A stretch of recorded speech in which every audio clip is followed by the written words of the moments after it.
How do you do? The Box Office Pulp Board feels it would be a little unkind to present this podcast without just a word of friendly warning.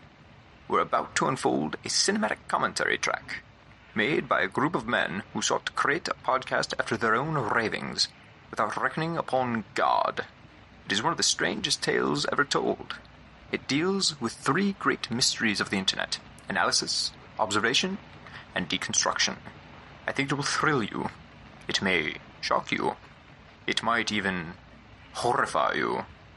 So if any of you feel you'd not care to subject your nerves to such a strain, now's your chance to, well, we've warned you. Now, to pause and refresh. For your convenience, we have an attractive refreshment stand in the lobby, with buttered popcorn, golden good and hot from the popper, your favorite candies, wholesome and rich, plus delicious Dr. Pepper, so bright and bracing with a tang and tingle unmatched by any other beverage. Enjoy an ice-cold Dr. Pepper at our beverage stand right now, and then return to fully appreciate this bop and a movie commentary track. Enjoy.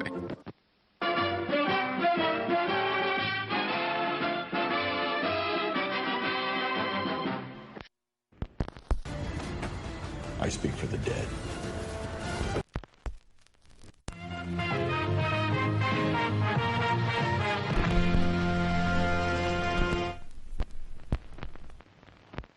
How much do you think we get sued for if we just started this episode with Roy Orbison? Can we do that? How much? What do you think one of his songs costs?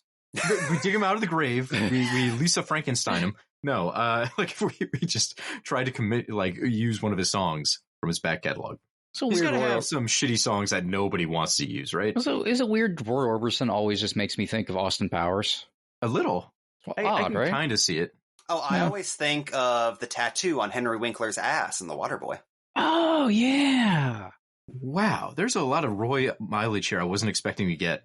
Anyways, I have had Running Scared stuck in my head for like 3 weeks now, and I can't wait to be done with this episode so I don't have to... I like that song. I don't want to think about it every day.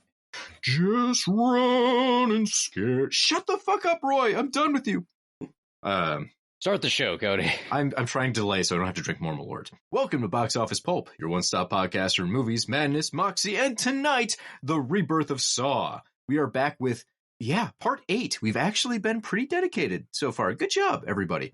Part 8 in our Saw series, this time covering Jigsaw. I'm your host, Cody. Joining me today for this bop in a movie are my co-host, Mike. Say hello, Mike. Did you know that Buckethead in the film Jigsaw 2017 was played by the musician Buckethead? Wow! Who is famous for playing the guitar while wearing a bucket. Anyway, this has been Watch Mojo. Please like and subscribe. And my other co-host, Jamie. Say hello, Jamie. Okay, so I tried to actually form this into a real joke and failed, so I'm just going to give you an image. The Lorax saying, "I speak for the trees," and then slamming the door on the Onceler as he's taken apart with lasers. Bum, bum, bum, bum, bum, bum, bum. I would love that. Still Danny DeVito? Oh, it's specifically the Illumination version of these characters. It's Tumblr sexy man once they're going, no, I'll fucking kill you, Lorax. You're fucking dead. All my family of Oncelers will knit sneeds that will strangle you. And he just doesn't care. He's given the 1,000-yard stare. Bum, bum, bum. Delightful. All right. Well, before, folks, we jump into the movie itself, it wouldn't be Box Office Pulp if I didn't do something tragic to alcohol, which will then do something tragic to me. Yeah, it's an Ouroboros. It just keeps going in a loop. So, since we are relaunching the Saw series with this kind of soft reboot, I thought we could introduce a new dynamic to me drinking Malort, and that is, I have made the classic good, decent version of a cocktail, and then I jettisoned one of the ingredients and replaced it with Malort. I have 2 little cocktails sitting in front of me right now, and I really hope I remember which is which, or else this first drink is going to be like when you're expecting Sprite, but you accidentally ordered like a root beer. But let's get into it. So the good drink for tonight, if you want to make something to actually drink along with, this is called the Nuclear Daiquiri. It is 1.5 ounces of silver rum, a 1/2 ounce of lime juice, a 1/2 ounce of Velvet Falernum, and 3/4 of an ounce of green chartreuse. Just mix all those together with some ice, pour it into a little coupe, I'd like to garnish with a cherry, maybe a little bit of lime peel wrapped around it. Nothing to it. Very fancy, easy to make, easy sipping. The bad version of this drink, I'm calling the Nuclear Meltdown Daiquiri, replaces the silver rum with a shot and a half. One shot. Shot and a half be insane. 1.5 ounces of Malort, 0.75 ounces of green chartreuse, a half ounce of lime juice, and a half ounce of Velvet Falernum. The idea here is, right, it's Jigsaw. Let's see what happens when you mess with the pieces. Also, for anyone who is still having a hard time finding green chartreuse, I know there was a huge shortage of it last year. I do apologize for using some of it with Malort. It should be a crime. But hey, what are you gonna do? I bought that bottle like 2 years ago and been holding on to it. So it's really mine to waste. With no further ado, let me try the good version of this drink.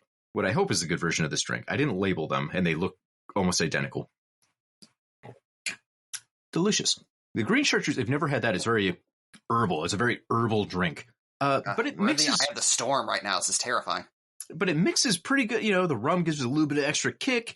The lime juice balances it out, and the Velvet Falernum rounds the whole thing. It's smooth, but still a pretty extreme herbal flavor. I like it a lot. You could definitely sip on that. Now, let's try the daiquiri with Malort. Ugh. Okay, I got the right one. This one smells bad. Oh, no. Nope. That's bad. Not good at all. It tastes like Malort, but like someone rolled it around in old glasses of 1800s medicine, like snake oil. You really could have just ended with "it tastes like Malort." Yeah, I thought that's where that was going. Campaign. Just a guy winces and goes, "It tastes like Malort." Cut to black. I don't understand how this Malort's only half the ingredients in the drink, right? And this one still just tastes mostly Malort. I can't. It turned the rest of the drink into Malort. I can't get like the Velvet Falernum out of it, the lime juice, the chartreuse. Ugh. It was alchemy. You did a little bit of alchemy. Well, alchemy is like when you can take dirt and make it into gold. I turn gold into horse shit. I was talking about this with somebody the other day in terms of Mountain Dew. When you mix it with any other soft drink, no matter in what quantities, you only taste the Mountain Dew. That's disappointing. It's like capitalism. So I have these in identical glasses sitting on my desk, and I've taken equal sips out of both. I really feel like I should just kind of switch them around to myself and then just get mystery sips throughout. That'll be fun. I'll be talking about the movie, having a good time, and then all of a sudden, Malort! I'm going to blindfold myself and spin around this chair. I need an assistant just so she could like feed me poison Malort. I've got Phantom Thread in my head again. We're about to watch Jigsaw, Cody. Yeah, sorry. That's the real Phantom Thread. I was thinking about good movies, sorry. Okay, now that we all have our drinks ready, or poison, that could be a drink, whatever you call it. Let's get ready to go down this rabbit hole. Fun little fact about this Jigsaw, folks. It's actually on Amazon Prime right now. You can watch this one for free at the moment if you have a Prime account, which sounds like I'm shilling for Amazon, but I'm mostly trying to say if you want to watch this one without spending money, as of February 10th, 2024, it is possible. Or if you're like one of the 5 people who have an MGM Plus account, then you can also watch it. They do exist. For the love of God, don't give Lionsgate any more money. How else are they going to keep making Hunger Games spin-offs, Jamie, unless we give them cash? Jamie, can you do your Hunger Games line? Oh, God. I'm blanking on what it is. That's a no. I don't remember having a Hunger Games line. You had a Hunger Games line for a while. It was a trailer line. I think it was from... no, you know what? I'm sorry. This is completely wrong. This is embarrassing on my part. It was a Maze Runner line. Tomato, potato, Mike. You won't last a moment out there in the scorch. Oh, wait, no. That's Maze Runner 2, The Scorch Trials. Yes. Okay. Yeah, it's in the name, Jamie. Are we going to have to do a whole series on the Maze Runner now? You guys need a refresher. Well, the Maze Runner was a runaway success. Anyway. Hey, I like the Maze Runner movies. Well, you're wrong. And then the podcast just abruptly ends. Honestly, I don't remember the ending of 3 and very little about 2, but the first one I thought was fun. I've never seen them. Oh, okay. I'm a huge fan of the Maze Runner movies. I don't remember the last two. It's some kind of jerky, right? At the end of the aisle. I'll stand by it. Oh, man, I love the Star Wars trilogy. The Journey Home. Look, 6 and 7 were good. Clearly 8 has to be those just as talking good. dogs so much in their adventures. Look, the Blues Brothers movies are all fantastic. I've seen one, and it's one of the best films I've ever seen. Clearly, Blues Brothers 2000 must be on the same level. 1980 is good. By this logic, we give you Jigsaw, the 8th Saw movie. Yes, we came back around. That's right. We are watching the R-rated version because that is the only version that's ever been made. You had me scared for a second, Mike. Like, oh, fuck, is there an unrated version? What am I watching on Prime? What is this? No, they've slowly given up over the course of several films. I don't think they were trying to make Jigsaw super graphic. But we can get into that. That's a thing for later. I will count to 3. After I say 3, we will press play. 1, 2, 3. Go, Jigsaw, go, Jigsaw, go. Seeing this with the MGM Plus logo in front of it is fucking hilarious. It's so weird. By the way, if you are watching this on Blu-ray, you may want to wait 5 seconds, then press play. We're not going to be... Yeah, we probably should have mentioned that before we hit play. Probably. I forgot. Oops. No one is singing up Jigsaw with this commentary. That's true. All right, I'll get into it. I love Pumped Up Hello Zep for the new millennium. I'll get into our movie facts in just a second, because this one really opens on the run, so I'm just going to be interrupting important plot if I talk. I actually really enjoy this opening shot of this. Oh, it's awesome. It looks terrifying. It's got these blinky lights and you think you're in a trap. And it's just a speed strip. The police are throwing this out. The police. Well, that'd be the point of the next one. So foreshadowing. So it's very filmic. This is one of the wild things. We've been talking for years. Wouldn't it be crazy if a Saw movie could go outside of the dungeons? And then they give us this opening, which is essentially what they're going for to open the world in the previous Saw and did a bad job of. And I still don't think this works either. This seems so wrong for a Saw movie to have bright colors outside and a guy just running around in nature. It's wrong, but that's why I like it. Because it's so, especially so up front, it does feel a little bit like... they're not hiding what kind of movie this is. It's they kind want of you to know it's something statement different. We have money this time. Yeah, which is funny because I'll get into the budget for this. This is lower than fucking Saw 7. It's just costs wild. less money. Well, I do kind of like the idea that after a relatively long fucking lull in movies by Saw standards, it's almost like you're going from the movie you were watching last week back into the Saw universe.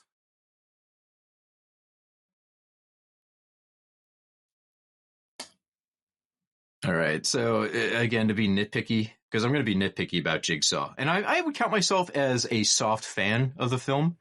Yeah. God damn it. I hate it when writers do this kind of stuff. A human being can't communicate like a human being because it would ruin the plot. So we have to have this guy basically I can't put it down. Fucking explain what's happening. Just say what's going on to the cops. Oh, it feels like anyone in a Saw movie who isn't specifically in a trap or a police officer is a Bethesda NPC. Very much. So this scene bothers me for a couple of reasons. But it is important because it establishes the whole tone for the movie, which is, yeah, we're connected to Saw, but things have been reconfigured so much. It's a new thing entirely. And I think your enjoyment of Jigsaw hinges on that idea. If you're a hardcore Saw fan, this one's probably going to piss you off because they cut down the violence. Now you have outdoor stuff. Just there, we saw some CGI blood and explosions. This one actually uses digital special effects for a bunch of things rather than trying to do practical puppets in a lot of spots where they could. There's a lot of changes. And they're distinctly trying to make this new Saw. They don't want this to be the original Saw anymore. They got rid of a lot of the editing choices, the color grading, the location style. If you're okay with that, if you want a soft reboot, then this is exciting. For me, this was the first Saw movie I saw in theaters. So I was super pumped to walk into this one and left being kind of disappointed. But at least I could follow the whole thing. I didn't need to have 6 movies before this that I inherently knew to know what the fuck was going on in this film. Which is a big strength. I mean, you can actually, for the most part, skip from 3 to Jigsaw. Sure. Yeah. I mean, you could skip all the other ones. You could skip all of them, but yeah. But as far as like just the figure of John Kramer, like knowing like him, you can kind of like watch just 4 of them instead of 8. Also, I really like the visual we just got. You have close up with the eyes in the buckets. Like, that's a good Saw visual. Although all of this is I just love the starkness of this as the exact opposite of every other Saw room you've ever seen. Yeah. Like, this feels like a later Saw trap, but it also feels like it's pretty well done and interesting. Also a difference in philosophy, because all these people have to do is give a little bit of blood. Like, it's the easiest Saw trap to ever exist. You'd have Saws in like 6 where it's like, well, if you don't cut off your arm to weigh down the scale, drills will pour through your skull. This one's like, if you cut yourself just even a little bit, you're fine. Yeah. They really went into like an interesting direction with all of the traps being kind of primordial remixes of traps from later. Like, This Is 5 becomes 1 and stuff like that. Mm-hmm. Like, and all of the different traps harken back to traps Jigsaw would eventually make. Right. And that's the thing to keep an eye on. This is supposed to be before all of the other Saw, well, maybe not all of them, but very early in the chronology. Right? Yeah. So these are supposed to be a return to form in the Saw world, right? These should be more basic traps. They should be more like the reverse bear trap kind of thing. Anyways, now is as good time as any to get into our movie facts. Let me reel those off. This entry was directed by the Spierig brothers, identical twins Peter and Michael. They kind of became prominent for their first directing gig in 2003, The Undead.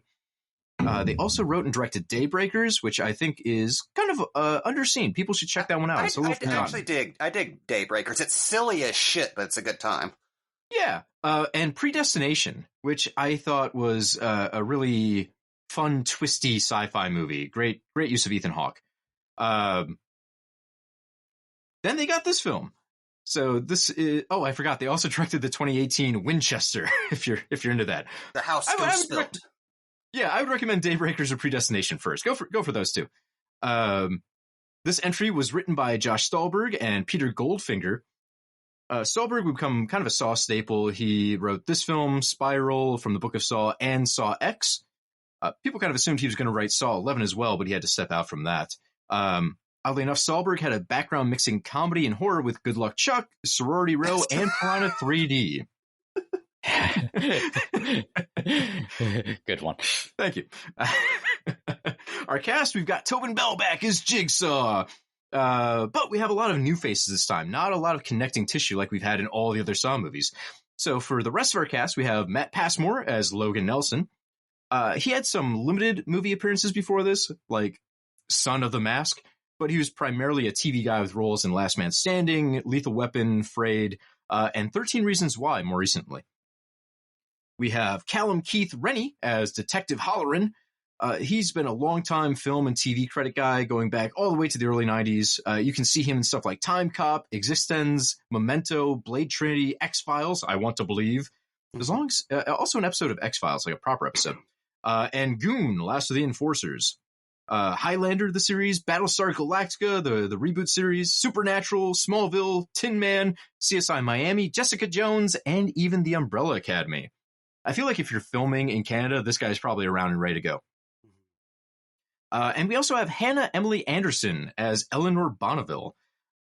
She's done a decent amount of genre work, including What Keeps You Alive, X-Men Dark Phoenix, The Curse of Audrey Earnshaw. I've never heard of that one, so someone could just making it up. I don't know. Dark Nature, and is playing Mary, actually, in the upcoming Return to Silent Hill, which I'm fairly excited about. I can't wait to go back to Silent Hill. And she was even in the first season of the Purge TV show. Our cinematography here, newcomer Ben Knott. He was the cinematographer for Predestination and Daybreakers, so he had a pretty strong working relationship with the Spierigs. I think he actually filmed all of their movies. So that's why he's here as our cinematographer. And you can tell this one has its own visual identity from any of the other Saws. It's doing its own thing. Our music is once again by Charlie Clouser, one of the few returning pieces, but we also have returning for editing, Kevin Greutert. I have no idea how they got Kevin back into the fold. If you saw our previous commentary for Saw 3D / Saw 7 / Saw the Final One, they forced Kevin to direct that movie. Like, legally, they pulled him off of Paranormal Activity 2 and stuck him onto Saw 7 like 2 weeks before they filmed. He was pissed. I have zero clue how they managed to bring him back into the fold. But he's been a part of like all the Saw movies. So maybe he just loves the franchise and his producers and whatever. I don't know. I would love to talk to the guy someday and be like, what was the process for getting you back on board the Saw train? How much money can they offer you as an editor to come back for this?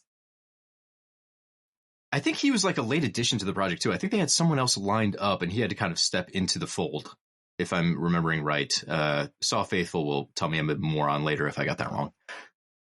This film was released October 27th, 2017, 7 years after Saw 7 came out. To put that in perspective, the first 7 Saw movies came out once per year. So it was a 7-year span of Saw, 7 years without Saw, and now we're back. So that's a huge gap, which does make this feel like it should be a legacy sequel. And in some ways it is, because they get Tobin Bell back. But you can see they're clearly trying to lay out train tracks to take this franchise in a totally different, more thriller-centric direction. Yeah. Didn't pan out, but I appreciate them trying something new. Considering that's kind of where it was supposed to start, but you know. Yeah, maybe a weird comparison, but I know the movie that was in my mind whenever I was watching this was David Bruckner's Hellraiser, which is a much stronger film than this, but it kind of has the same intention as Jigsaw, which is not so much to be a standalone movie in its own right, but just to set the stage for a new franchise for other people to build on. It still just blows my mind because look at this outdoor scene. You know, they just discovered the corpse of a guy. Hey, it's Logan. Only 11 minutes into the movie, we finally have like our main character. Look at all this, how bright and sunny it is. People outside having fun, dads and daughters playing catch. This is the same goddamn city that Saw 1 through 7 are supposed to be in. Isn't that wild? Like, all the claustrophobic, gritty, nasty atmosphere of the first 7 Saws has been ejected, and it's like, no, the outside world was real. Just a normal, real world. It's both a strength and a weakness. Almost makes you wonder why they didn't just say it takes place in a different city or something. But I mean, they have the option to do that, but they reveal Jigsaw is buried like in this town where everything's happening. So I don't know, maybe he got and the barn, of course, but they travel a bit for the the barn is supposed to be like upstate, I guess. They have a throwaway line about that. I think the scenes in the barn actually get the better of the change in style, where the slickness and the past almost music video past like the scenes in the barn look like a country video at times. I think that really offsets the horror very much. The scenes in the city outside, I like what they're going for, but it never feels like you're watching Saw unless you're in the traps. Yeah. Well, it also, the way it kind of goes back and forth, we get into like kind of the outer world and these bigger environments, but then we have to go back to these really claustrophobic rooms that are more just small and dark because of budget than anything else. And it doesn't feel like it plays on itself very well for that reason. Well, to put it as simply as I can, the previous Saw movies are small movies trying to be big. Jigsaw is a big movie trying to look small. And there's a disconnect there. This look probably would have paid dividends doing just a big, expansive, let's go around the city type story, like the original Saw 4. Yeah. If Saw 4 was like this, I'm mixed on that idea too, because what I loved about the original Saw trilogy is the way that the world reflects how fucked up the events grungy, your Saw this plot is a little bit too slick. Like, it kind of ignores some of, I think that's, even from the marketing standpoint, that was the thing that always kind of threw me off, was Jigsaw felt clean. Yeah. And even Spiral, a few years later, does not have that problem.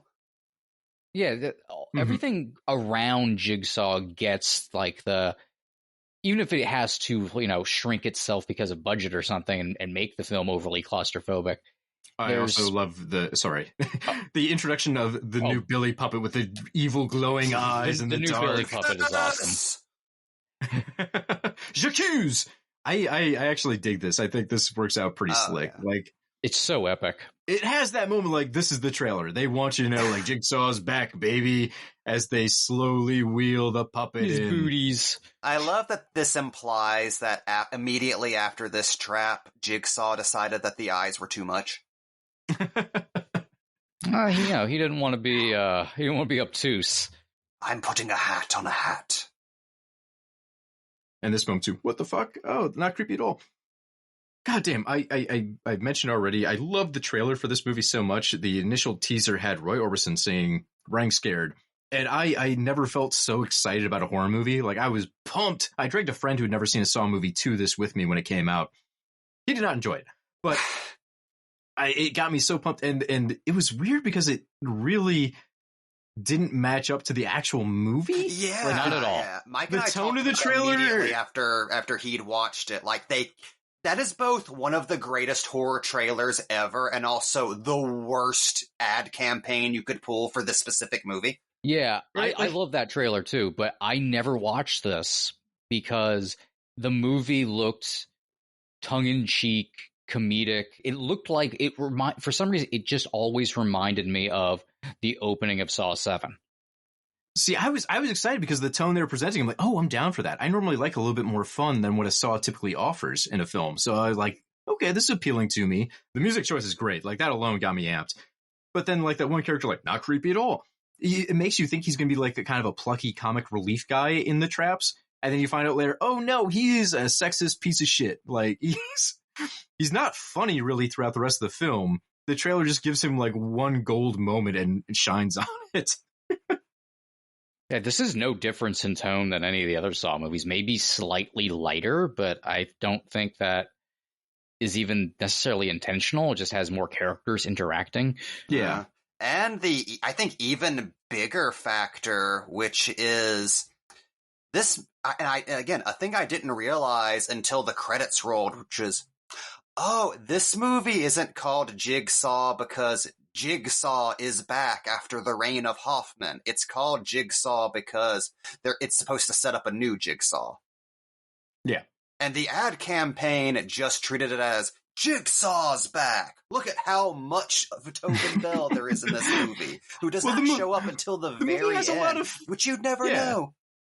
Well, the movie has a lot of fun hinting that Jigsaw might be back, which the 8th entry in the series, you're kind of wondering, like, okay, are they going to do something silly like introduce a twin brother that got killed? Are they going to... They play with around with that no, he's a zombie. We saw him get an autopsy. You can't walk it back, not in a realistic way. You have to go a clean slate reboot at that point, or do what they're doing now, where all the entries are different points of time. Sorry, we're still getting some Saw background on these characters, and I shouldn't be talking over it, but I'm like one fun fact away from finishing our movie fact. So I'll just read that quick. This fascinated me. The budget for this film, $10 million. That's in line with most of the Saw films, excluding like 1 or 7. 7 costs $17 million about because they were using 3D technology. This movie looks so much better than all the other Saws and it had the same amount of money 7 years after those were wrapped up. It blows my mind. I guess that's what you get when you get like small budget indie guys working on a project and you give them $10 million. Like, holy shit, this is so much cash. They know how to do it. And I assume maybe the producers weren't pocketing most of it. Yeah. Boy, so this is wild. Like, this barely costs anything to make, and it looks really good. It doesn't look like a Saw movie, but it looks really slick. So our worldwide box office on that return of $10 million, $104 million, which surprised me as well, because I always thought Jigsaw was a huge flop, and that's why they never came back to it. It made $16.6 million opening weekend, which was actually the second lowest for the franchise at that point. But the Saw movies have been always pretty front-loaded. You know, they're for Halloween, and they come out the week of Halloween. Not as many people are seeing Saw in November.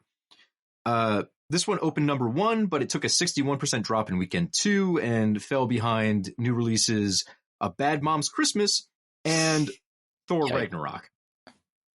And this is this is probably the reason why we never got a direct sequel to Jigsaw. The U.S. gross was only $38 million.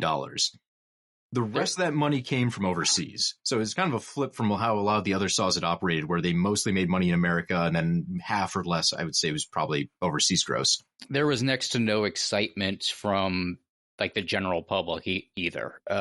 Yeah, the reception wasn't great. Yeah, like the general public did not latch on to wanting to see where this goes. Like a lot of Saw heads did.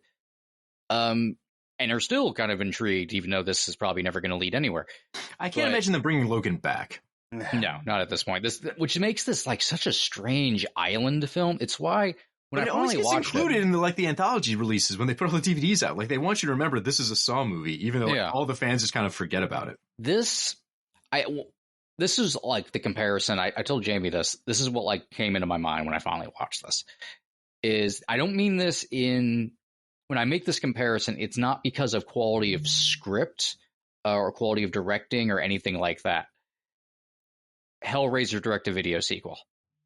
It's like the philosophy, like philosophically, it's a Hellraiser direct-to-video sequel where it's like, we got Doug Bradley back, but he's not doing anything. Yeah, it's like it's all stuff that some stuff looks like Saw, but something feels a little bit off, and it kind of doesn't go anywhere, and it feels very self-contained and not really attached to anything, and it's just Saw stuff happening, and I don't know, and it has the direct-to-video like the sheen of a direct-to-video that gets me is when you can tell like it's people that are enthusiastic about the property, but it's none of the main people that were on the original. Yeah. Which is kind of how this feels, even though it's the same producers. It's, but it's different directors, it's different writers. And it has cast claustrophobia, where at the beginning you feel like we're going to have like a big sprawling cast. You see all the cops and all that.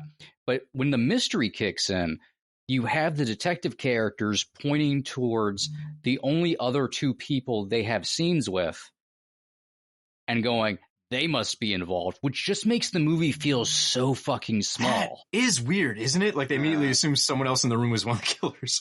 And going off that idea too, this Trap series seems like it's going to be huge because we open with so many people in that first room, but one guy dies. We find out later, spoilers, people, I don't know why you're watching this, first of all, that'd be insane. Logan, is the first Buckethead. And then we automatically have this character killed in the first Trap, and all of a sudden, this whole second Trap it feels like it's over already. We have 3 people left? Already down to 3. Yeah, it feels like it speeds through the whole Trap series, but they have to drag it out because the mystery here needs to connect to the ending of the film. It's just wild that they're already down to 3, and we know 2 of them have to go into a final Trap together with 20 minutes in, and they've already reduced the pool this much. It blows my mind. Yeah, I mean, luckily, they actually do fill a lot of kind of everything between then and now with like a lot of good tension and playing up what feels like more classical Saw traps instead of just like, and then someone gets eviscerated or something. Yeah, it doesn't feel like we're suddenly in Cube where just a machine gun is going to come down and shoot somebody down at a random point. It also helps, and it's none of these characters are exactly like leaping off the script page, but it says a lot that of all the gangs of doofuses we've seen get eviscerated in these movies, I think I like this shitty D&D party the best. Yeah. I would say that. Like, I'm kind of rooting for these guys. Yeah. They're all unlikable, but not obnoxiously shit. So, like most Saw victims. It goes back to what, like, the first, honestly, mostly just the first film, which is just people who did some shit. Mm-hmm. They're not like cartoon characters like our main cop. Yeah. To retread for a second, though, I did like. It's tough to call it simple because it still involves people with chains across their neck being dragged up from the floor, and they have to inject the correct syringe into their bodies to not die. So it's not really simple, but it's more direct than a lot of the other Saws. And people suffocating from chains is like an inherent, like, oh boy, yeah, that's exciting, that's tension. And the flashback to what is a person's life worth, 353, I think that's a good, solid through line. Yeah. And it works for me. Like, that's good. It's over pretty fast, and it's annoying because, again, the characters are basically designed like, well, they don't actually... but I'm not going to do it. Yeah, they don't talk to each other, and they don't listen to each other, which you could say is inherent. I keep saying inherent. You could say is part of the Saw character design. Like, they never can. They can't be real people, or the traps wouldn't work. Yeah, but the traps do have a nice 3-act structure to each one, which is what they really need. I'm a little torn on the trap. Oh, sorry. Go ahead. I just want to say real quick before we get away from it, the biggest sin of this movie is not putting more emphasis on that fucking window. Because if this were Saw 1, like, there would be so much drawn out of the fact that there's a fucking window with a pastoral farm setting outside that you can look at during all this madness. Yeah, there's mileage there. Again, though, for $10 million, I think they are fucking running through this shoot, so they probably didn't even have time to really even focus on some of those ideas. One thing that throws me off, though, about the trap structure that we're in is we're going to find out, again, spoilers, I guess, one of the characters has a direct tie to Jigsaw. He sold Jigsaw's nephew a faulty bike, and his nephew died. Which makes it feel like that guy should be the center point of the traps, because this is early John, and he's kind of working out some shit, and there's a guy who killed his immediate family. You think that would be it. And there's a little bit of a twist later where we find out that our lead actress here set her baby up for murder, or murder her baby. I don't know, whatever you want to say. Set her baby up for murder. He did it. Like, just imagine. You're going away for it, kid. Baby crimes a lot, sitting in the fucking electric chair like it's in the city. That's how you end up with a bane. But also, this is very frustrating because, like, Jigsaw is so fucking prescient. He made a special trap for this guy to randomly fall. Him specifically. In that one. He has to walk in that one spot. In a special order. And this is a lot. I got away from the point I was trying to make about Jigsaw having personal beef with one guy, but instead going for his emotional truth later on. But goddamn, this part just doesn't work for me. They mentioned on the commentary too, like, what if you didn't sit there? Shut the fuck up! Okay, this bugs me so much hearing them say, "Oh, the directors really didn't do their job explaining why this trap would be here." And it's like, I don't know, Saw producers. Why is there just a random trap where there shouldn't be? I wonder whose idea that was. Now, if we can ignore the setup for this trap and how silly that is, at its core level, this is good. There's a simple choice in front of this guy where he has to take the inference that, hey, there's only one way out, and that's slicing your leg off. That's classic Saw. That's literally Saw 1. Hey, you can get out of this trap, gotta cut your leg off, and, well, kill the other guy. Plus, it works. You know, the wires wrapped around this guy's leg and the pain he feels as they get tighter, the sound design, it works pretty slick. It did crack me up in the producer's commentary when they mentioned, that also looks very sick. They mentioned that they're trying to model the sound design after 127 hours, which contains one of my all-time favorite, like, gross out moments in cinema. So for people who haven't seen 127 hours, it's based on a true story where a mountain climber goes out by himself into the deserts of America. I think it's America. I don't remember. And a boulder falls on him and traps this guy, crushes his arm, and he's stuck there for days. He didn't tell anyone where he's going. So his only choice is eventually he has to take a dull pocket knife and cut his own arm off so he can escape this rock and get back to civilization. In that movie, Danny Boyle does this insane job of every time James Franco is trying to cut through his arm and he hits something like a nerve, the camera just kind of goes out of focus and fuzzy and shakes a little bit. And there's this high-pitched noise as he's cutting through the nerves. And it is more disturbing than anything I've ever seen in Saw, to be honest. It's when he takes the pliers and cuts through the tendons. Yeah, and this is not a horror movie. This is mostly a drama. But the scene of Franco cutting his arm off is fucking masterclass cinema. Like, all horror directors need to focus in on that and be like, Jesus Christ, if I can't do this, I should maybe take a few more years in film school. So I can see what they're inspired by. They don't hit the mark in the same way, but Jesus, what a landmark. That, it still makes my teeth itch just thinking of that scene. So anyways, imagine this scene if that guy actually had that level of like tech overview where it was just nailing everything perfectly, and you're like, oh God, this guy's leg coming off is going to be the worst thing in the world. Anyways, we're back to our B plot now. It's totally its own thing. Don't worry about it. The traps are over for a bit. So just watching these two characters that will go on to do nothing, sort of flirt for reasons. Eleanor should have been the main character. Eleanor, everyone likes Eleanor. Everyone would like more Eleanor. Maybe we're Sims. But Logan just seems kind of like a nothing dude, even though they're modeling him after Jack Reacher before Jack Reacher. Pretty much. Like, he's an Iraq war vet, or Afghanistan, I forget which. He's a war veteran who was a medic, but he also apparently has fucking sniper experience or battle experience. He's been tortured. Like, he's like the cool guy who can do everything with a tragic past. He lost his wife, but he still loves his daughter. It still makes him such a weird fit to be a Jigsaw. He's basically the Punisher at that point. Especially his motivation that is not at any point really shown to be going too far or breaking the morality set up by the movies, which, again, that's on the one hand, everything going on with Logan is really interesting for a Saw character, but as specifically a Jigsaw that is that close to just being a full-on superhero kind of rubs me the wrong way. Yeah, I agree. Well, I think if I were in charge of the movies, what I would have done is, I know Saw is based on mystery.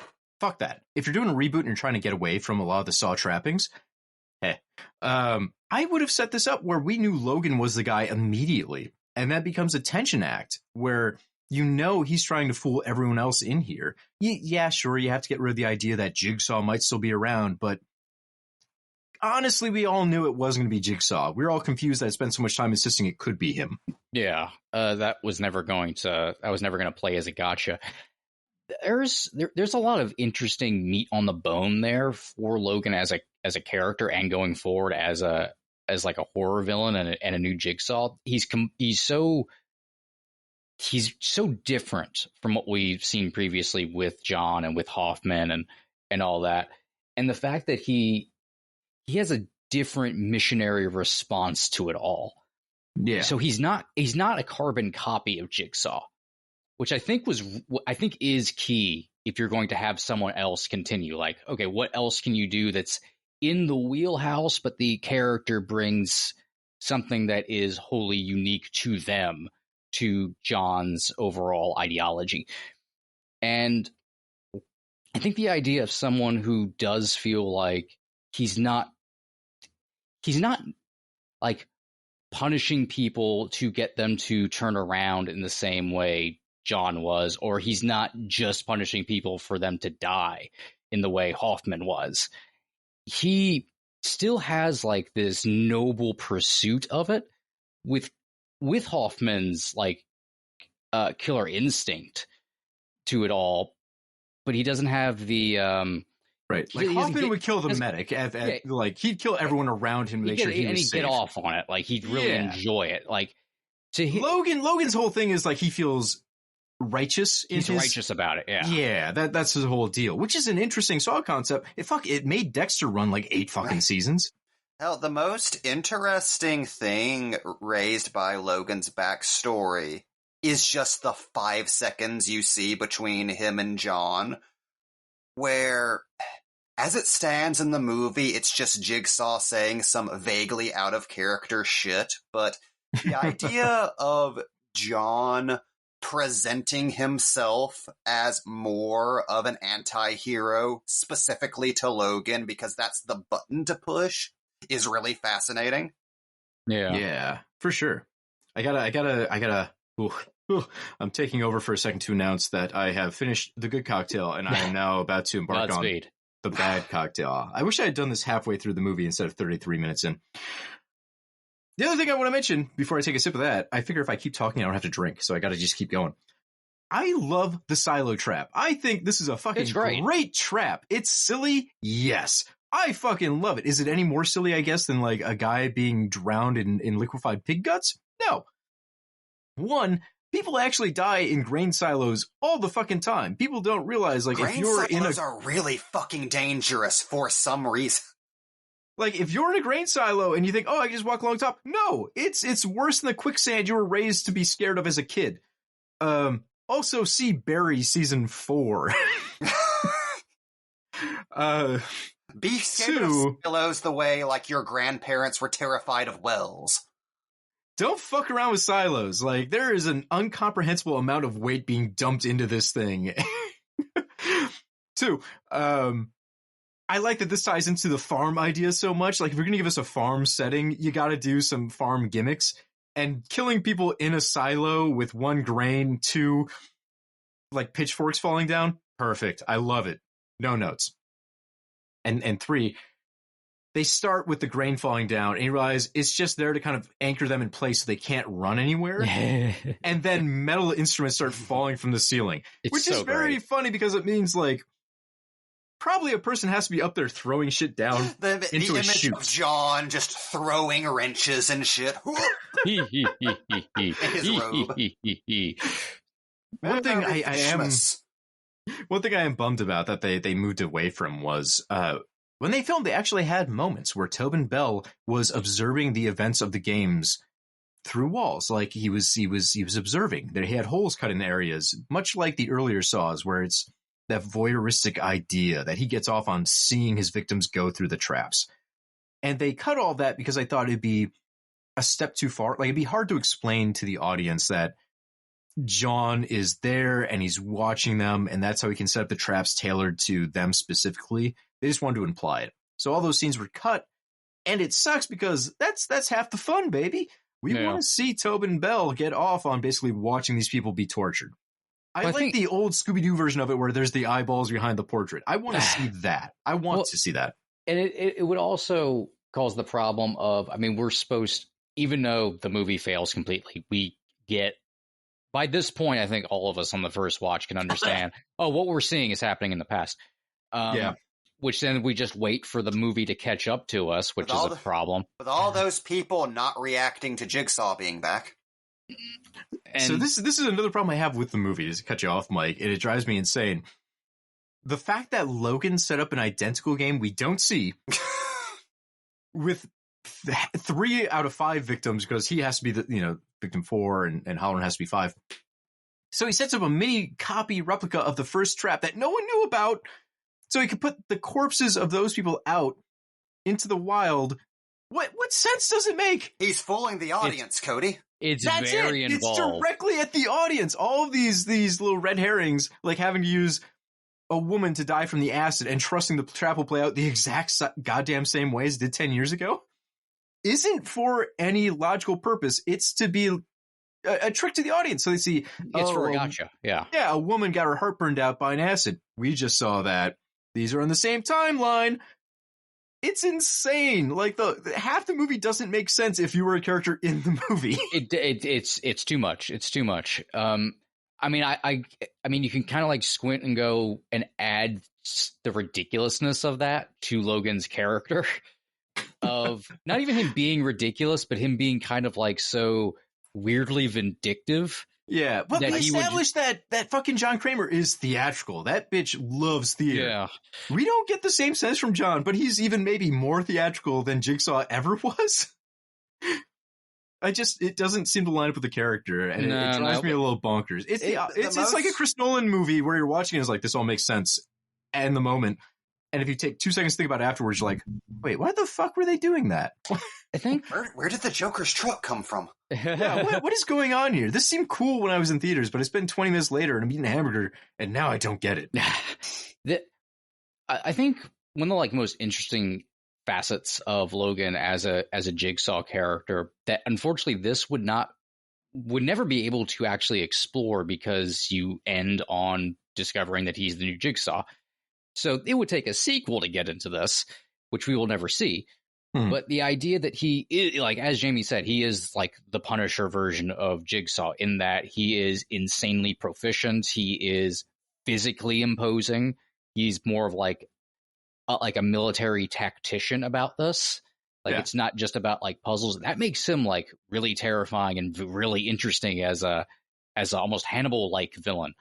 And you can't get into any of that whenever he's the secret villain and we're supposed to think this is OG Jigsaw. Yes. That's what I said before. It would have been much more interesting if we knew Logan was the killer from the start. Which would have gone against Saw's principles where there has to be a big third act twist and there's got to be mystery. But I love the idea of what if for once we were in on it? Because Logan, compared to most of the other Jigsaw suspects, doesn't seem that bad a dude.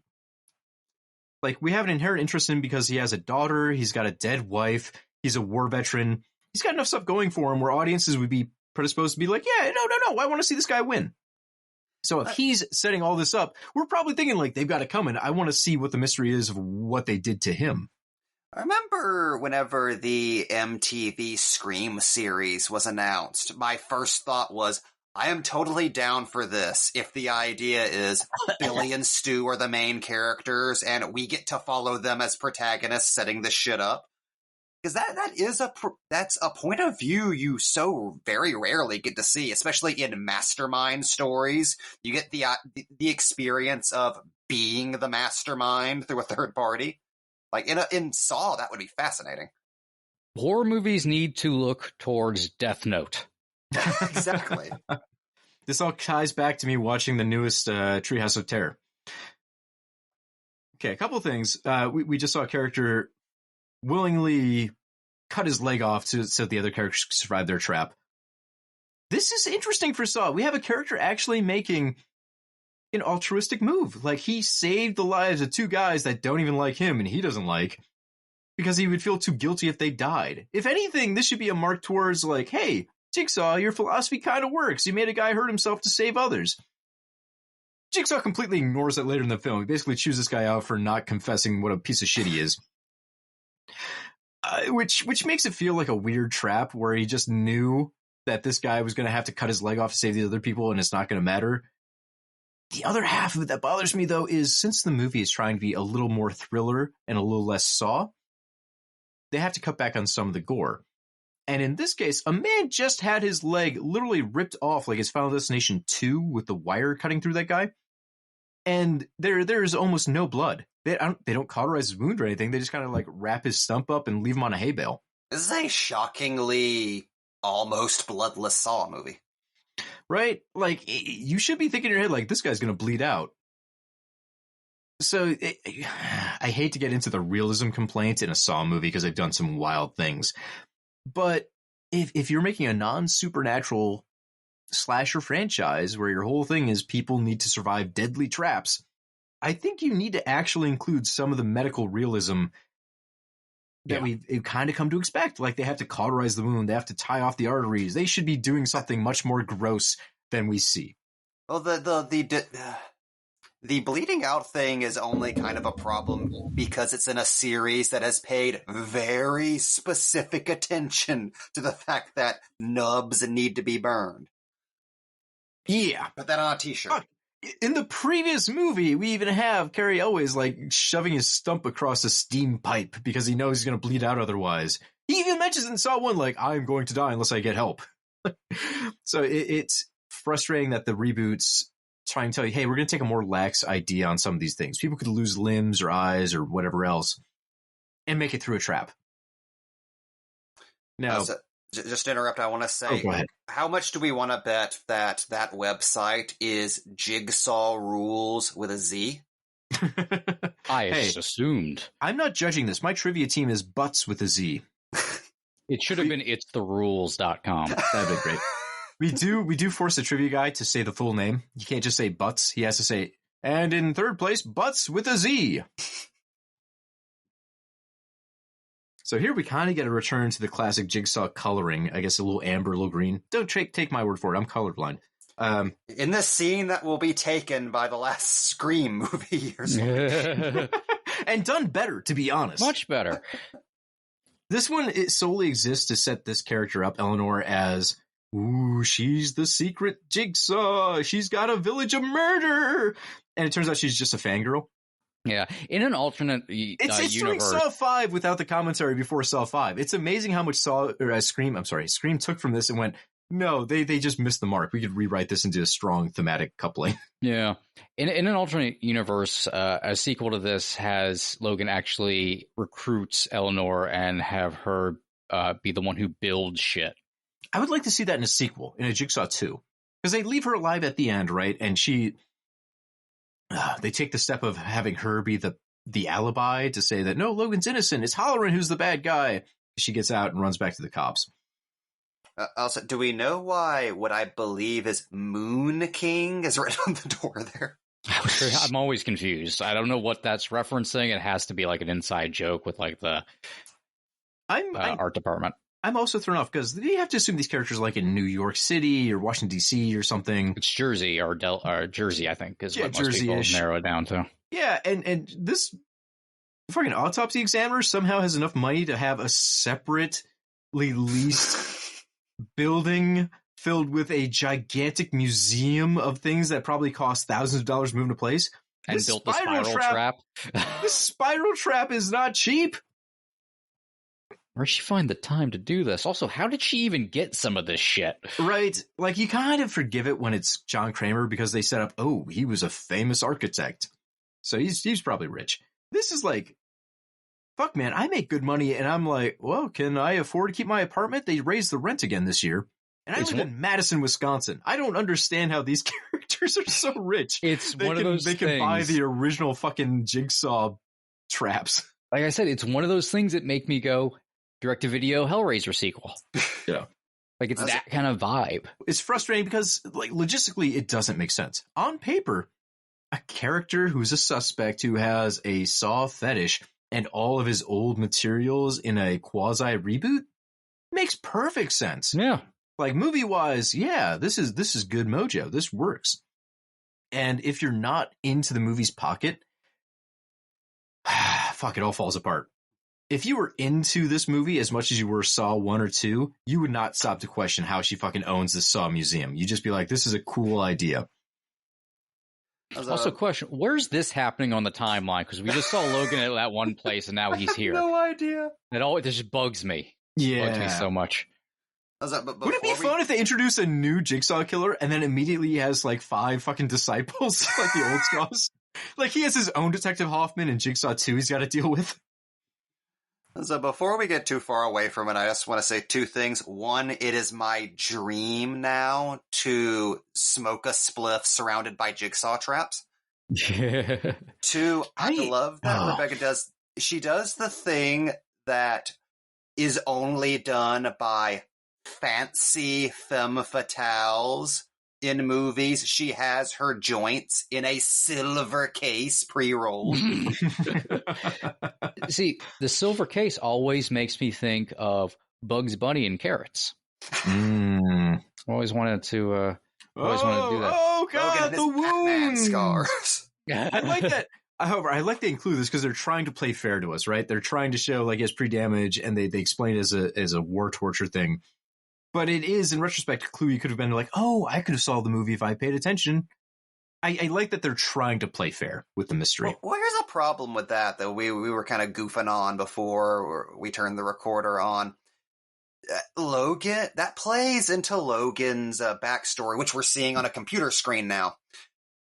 This is as much as we learn about Logan. This is a backstory you have to learn by pausing the DVD as this dude scrolls down and then assembling where all of this fits in the timeline based on context clues. And it's a wild logical jump for Halloran to immediately jump to the coroner of the case. The only other person he talks to, yeah. Right, this has got to be the killer. What? Is that how you do all murder investigations? You start with your inner circle, like you investigate your mom and then move out when she's like a non-viable suspect? He crosses me off the top of the list. It's weird. I don't want to make shit on Stahlberg. I think, like, I follow him on Twitter and he seems like a really wonderful guy. And there are some great parts of the Saw, but I don't know what happened behind the scenes or if this was always this idea and he didn't have time to change things. But there's a lot of silly shit that just doesn't quite, the dots don't connect. Even with the gap between movies, I'm sure this had way less time to cook than it needed. Just by virtue of being a Lionsgate movie, B, a Saw movie. Yeah. They didn't give the Hellboy reboot time to cook. Think about that. Yeah. Thank God Del Toro could... Fuck, Golden Army is what a wonderful film. It's amazing what he put together. God, I'm sorry, I'm just thinking of Hellboy movies now, Del Toro, and what a fucking prince that man is. Stream Pinocchio. God, what a movie. Anyways, back to this thing.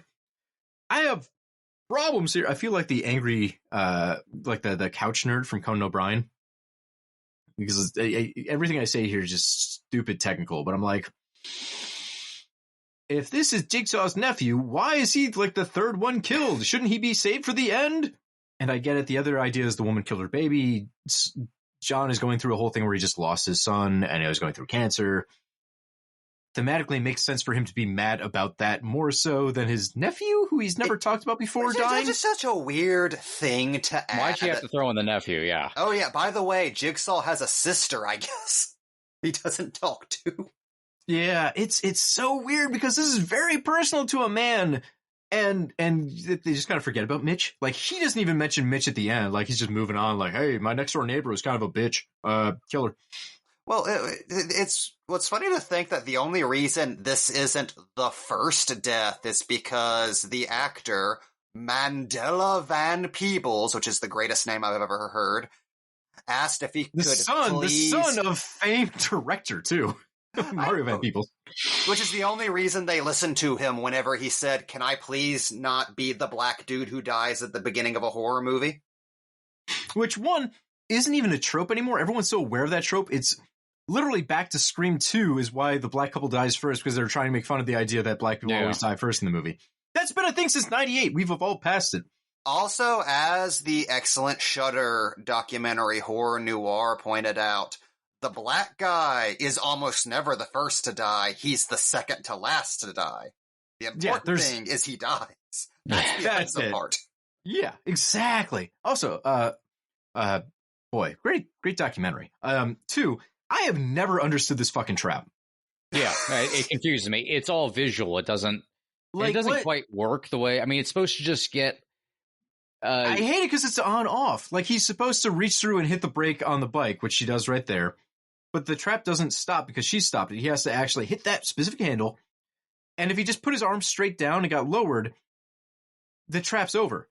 I don't understand what comes. Why he just stops. It's not a willpower thing. It's not like a pain tolerance thing. It's all or nothing. If he just put his arm straight down and gotten lowered, he would have stopped the trap and it had been over. Instead, he just gets spiralized for no goddamn reason. I hate this trap. This is my least favorite Saw trap. It's all visual. It doesn't, and you can't really film it correctly because it's supposed to get narrower the closer to the bottom you get. But you can't really film that. You can't really film like all these insanely fast moving blades are this close to them. It's just no real way to visualize that in a film. So he just kind of explodes. I hate it. I hate it so much. It doesn't make logical sense. It's not that exciting to watch because I'm scratching my head as it's happening. Like, I don't Speaking of logical sense. So Logan just dug this up like an hour no one notices beforehand. that. Yeah, no one notices. And no one noticed that, like, there was just fresh dirt, I guess, on it. Because, I mean, unless he lays sod. The producers talked not about, like, the fact that police should have been able to tell, hey, someone fucked with this dirt. 2, that this missing character that they're now finding in the grave, and they exhumed John Kramer, would be a thing they'd explore in Saw 2. To almost make it seem like this guy would have had his own Saw Trap movie as the sequel to this that would have followed up. But that's also a little weird because they showed this guy in the grave without a shirt with the same bullet patchings from where he got shot. So they were hinting at the idea they wanted to use this guy for a sequel for Traps. And then he would have been buried like he just got stolen from the hospital. And also his trap is running concurrent to all this other shit we're seeing right now in like 3 hours. I think they were just saying things at that point. if it had happened, it would have been such a head scratcher. Like, it would have fucked their chronology so much. This trap would have been 20 minutes long. That is the logic of Saw producers. This random guy you see in this scene, maybe there's a trap for him down the line. So that guy really, though, is the reason he's dead is because he has such a close tie to Logan. Right? This is the guy responsible for Logan's wife dying. Halloran set this guy free because they had their own history where he was the narc for Logan. I'm sorry, not Logan, Halloran. So the idea is getting back at Halloran for being the cause for all this downstream shit. And he kills that guy because he's the hands that did it. He should have been stopped earlier. Which the movie kind of wraps up. It gets to, but it doesn't explore that emotional connection because it has to maintain a mystery. Yeah, the mystery kind of fucks stuff like that. And the idea is that Jigsaw 2 would have closed in on this and had a much more emotional release between the characters, I guess. I don't know. I wasn't there. This is just my assumption. Which, sure, but they didn't leave themselves an actual timeline for that to make any goddamn sense. Also, for people that watched Jigsaw and were huge fans, you know he dies and he gets buried in Jigsaw's tomb. So there's not much tension. You know the guy's going to suffer and die. It would make it like a good, cool short film, I guess, to see his side of the story, or like maybe like a special feature. It's like a trailer or promo, sure. I feel like they're falling into the same trap where there's no foresight happening with Jigsaw. Like, they know they want this to be the start of a new trilogy. They're trying a new thing where new people can jump in. It's going to look more slick. It's going to be about the mystery. It's going to be a thriller. The gore is going to take a back seat, but it's still going to be there. It's going to be macabre. But it's a new series, new characters, new everything. But like the original fucking Saw, they didn't stop and think, hey, is it bad if we make like our big bad character have cancer? Or kill him in movie 3? Like, they would go to regret a lot of those choices. And I feel like it's similar here. They've set up a lot of cool stuff, and they've already closed off the avenues they should have left open to explore further. I would be more upset if they had, I guess, because we know now, with hindsight, there's no Jigsaw 2. So they never would have closed off those avenues. But with the idea they were looking to make a franchise, it's insane to me they went about it in this particular way. Yeah, well, lack of foresight is like their mantra. I think it can be summed up with, in the commentary for this film, they're talking about the end with Eleanor being found on the road. And they're talking about how we discussed whether or not who gets out of the car with her. Does she die? And I'm just sitting there listening to all of this going, but literally the plot of the movie needs her to actually live. Like, that's the point of that happening. Logan says the whole thing is she's telling the cops right now. Which should be, like, what, is Gordon going to show up like 10 years later? I've been waiting. I'm now a cop. There's 5 more apprentices who are all mad, and they all took a 10-year break. Now they're back, and they're upset. It's a mystery box with nothing in it. With 7 years to plan for this movie, it's absolutely bonkers that we didn't have a very intricate lineup set for like a 2 or 3 movie series that all made sense and connected. Also, for $10 million a pop, I don't give a shit if the public didn't like it. It was still going to make its money back if they put a 2 out. Yeah. They could have, if they wanted to, they could have really been producing these every single year from 2007 to now and still made a profit on each one. Write a book sequel. Well, God, whenever... I mean, well, we'll get into this more whenever we cover the next movie, but when Chris Rock went to Lionsgate with his Saw movie, he had ideas beyond just Spiral, I believe. Oh, yeah. Like, the idea, like, if I remember correctly, like, he had a whole thing planned. Like, I cannot imagine, even, like, when this movie came out, going up to Lionsgate and not having plans for where this goes from here. So it does make me wonder, were there plans that the people actually making the movie had that just were thrown in the toilet whenever the movie came and made a decent amount of money? That's my understanding. So they had plans for Jigsaw 2, and the movie didn't hit the way they wanted to in the United States, didn't get the right reception. So they were trying to figure out what their next step was, and they still had plans for New Saw when they were approached by Rock to make a new movie, and they kind of went, okay, yeah, let's fast track this and forget about what we were doing. So there could have been totally different Saw movies, but they decided instead, hey, let's the last one didn't quite do what we wanted. Let's try rebooting again. We still have time. Which is wild because you could kind of do both. I mean, they did the same thing with Spiral too. They were like, and let's use this to make a prequel to the first. The subtitle from the Book of Saw, is trying to set up the idea that this is a big franchise. Everyone's dreaming too big for the moment. You got to make something good first, and then you can be like, no, here's the Book of Boba Fett. You really have to set up the original first, get a fan base going before you can be like, here's 8 spin-offs. And I guess you could say they did that with 7 Saw movies before that made a shit ton of money. But with a 7-year gap, you're starting over at square one. I don't care about the original legacy. Ugh. Also, just to make a Smallville joke, this is all happening in Clark's barn. Again, it's still amazing that this movie is now an hour in. And I mentioned before at the 20-minute mark, we only had 3 characters left, and now there's 2 characters left. And the other one is someone who you expect to have. He's lost a leg, and also he's a character you would have expected to have died 3 people ago. It's impressive they managed to make it this long. And then we get fucking John Kramer, the reveal. I will say, from a personal experience, again, this was my first Saw movie in theaters. I knew about the other ones, and I had started watching them in college when they'd already been like out for years. This is my first one in theaters. And I'm sitting there the whole time like, John Kramer's not coming back. I knew it. I was convinced. And then they showed this scene where he does the dramatic head turn and the hood pull. I'm like, oh shit. Oh, he's got the old hairdo.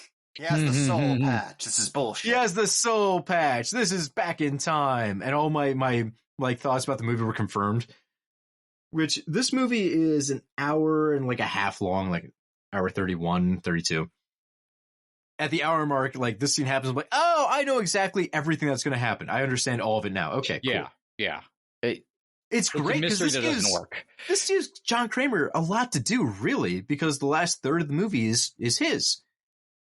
And we get it's so much better than like Saw 7, where he shows up in a backwards baseball hat to accost a fucking scammer. This feels good if you're a fan of John Kramer. This is some meaty stuff for him to work with. It's really good. I love this little section. Does it hurt the rest of the film, though? I would say yes. I think the hell-bent determination to include him at this point and make it a twist before we find out, no, it's a timeline thing. No, the dynamite. Sorry. This is such a funny... This is a Halloween 2 Ben Tramer death joke. Like, it's so goddamn stupid. Sorry. These exploding trucks are so bad. So I would say this amazing 5-minute scene of John Kramer is built in and kills the rest of the movie. I think they fucking slaughtered their chances of a franchise of Jigsaw so they can include the original Saw and highlight it. Then again, if they did it the other way, would we be happy if it was just plain Jigsaw without any Kramer? They might have just planned for the fucking sequel and the franchise would have been shit. This is a great scene. This belongs in with the other Saw movies. I think this would have worked a lot better if, one thing, you kept John being in the movie out of the trailer, so you're not watching the entire movie going, how is this going to work out? When does he actually show up? Yeah. Yeah, and I don't maybe put this a little further towards the end of the film, where this and the reveal of Logan are kind of back to back, if not overlapping. Yeah, because again, the second John walks out, everyone in the audience is going, "Oh, it's a flashback." Or you can even play it as everyone else in the movie is very like straightforward. No, like Jigsaw is dead. Like we've seen his body, we saw him ripped open. He's fucking dead. Then you can kind of play for a moment of maybe Jigsaw's alive when he shows back up. Also, I just want to say, I love that John designed the tricycle, which is in character. He doesn't want to buy any old tricycle. He wants to build it with his bare hands. Also, I don't know why John was like 99 in that one shot. So weird. Also, this is like watching Saw 10. Like, why is John fucking 30 years older than he should be in this scene? It is hilarious in the commentary hearing them try to sell that. Like, oh man, did he get younger between movies? No, he's in the best shape of his life. Clearly 10 years have passed. That's not to say Tobin Bell is not built really well for some reason. Yeah, no, this guy in his 70s at this time, he looks fantastic, and he is killing the role. I honestly think, like, the reason we're all mad about the Saw franchise is they didn't design it in a way where Tobin Bell got to just do this for 40 minutes and then murder people for the other, like, 80. It's what we want. Look at that smile. He's so good. He's such a great actor, and he's so menacing, and he you know, it's the Hannibal Lecter thing. He could take anything and make it watchable. It's so good, and that's why we demand he's in movies, even if it doesn't make sense or if it hurts the rest of the film. The little bits he gives are hypnotic, and they're so confident. This is a guy who believes the character he's playing. It's good. It's so good.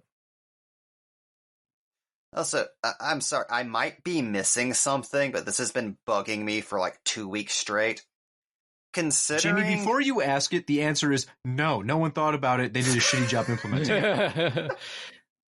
Well, what was the actual thing we were going to say? Sorry. But considering John does not have either of his medical henchmen yet, or Hoffman, how does he know that lady killed her baby? Spider sense? So they go into... I can't believe I'm fucking defending Jigsaw. I thought about that too. They go into the fact that his house is apparently so close to theirs, he can hear them fighting while he's like drawing away. So the idea they've planted is he can hear when they're saying shit or doing weird stuff, and his knowledge of the case doesn't line up with the actual like police report. Some of that's hinted. A lot it's not given to you, it's not spoon-fed. It's just supposed to be like, you're supposed to believe John is so intuitive, he understood the situation that she was always yelling about the baby, that she was the one to set the baby up for death. Yeah, it's a you do the screenwriting work kind of situation. Also, I love her Kelly Sue DeConnick cosplay for this one scene. The Jigsaw pieces. And we never see this cop again. Isn't that weird? Isn't that so fucking... He calls up like, we got to do something about this. And then they tie this back to the original trilogy lore by saying, this is Jill's family's house. So apparently Jill was the one with money? Maybe they're both rich. I think they were both rich or something. I get. Well, that makes sense. You know, yeah. You don't see like millionaires like dating someone who's like in the gutter. It's not an Aladdin situation. You'd really need a genie to like get a rich person to notice you. Honestly, I don't understand why the person who found Eleanor on the road wasn't the cop. It would have been, yeah, I think that was probably a timing thing. Like they just had so little time to film it, and who was on staff that day, they probably just didn't bother to call that guy and pay his fee. Also this, where we just see that everything's rusty. Like, I mean, at this point, the audience has... They know. Before Jigsaw actually showed up, everyone had mostly figured out, right. Oh, well, this is... Especially because based on past Saw logic, this is happening in the past. Yeah, well, they try to set up because he says, like, oh, we fought... Oh, blood. But we find out he did another trap for our benefit that we don't see.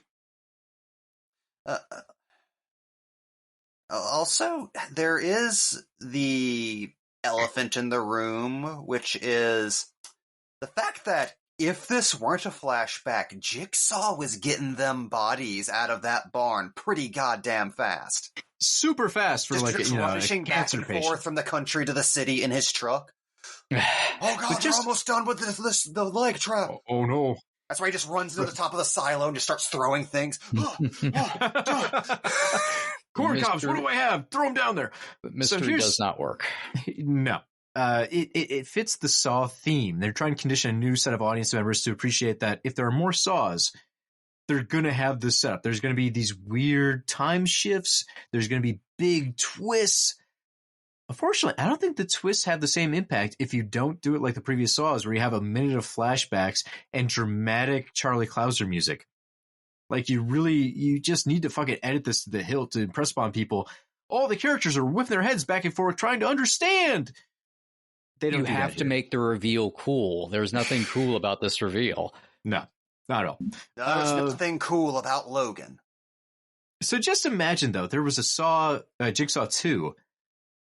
And here's the pitch I would have had. Who knows if this would have ever been something anyone would have wanted to see.